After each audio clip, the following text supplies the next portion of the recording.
Update ta mga kabungot. Good day sa inyong lahat mga kabungot. Dire na punta sa SM Kabungot, SM Marikina. I-update nato ni ang atong flood control dire.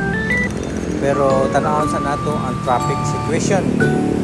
Ang pitsa karon Kabungot September 2 alas 8 sa buntag mga kabungot 2025.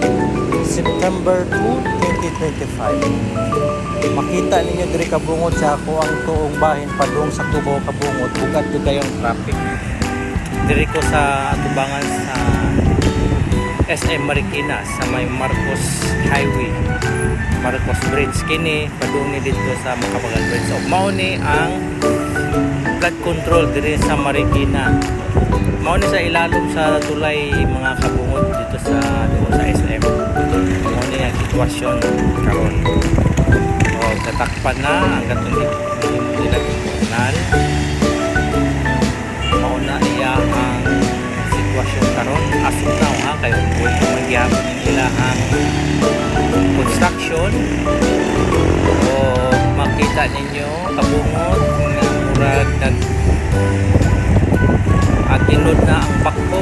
Mao na ang update kabungot going to Antipolo. Luag kayo kabungot ang traffic. O mao na lang siguro na akong update kabungot bahin dito sa Marikina Flood Control. Bye bye kabungot.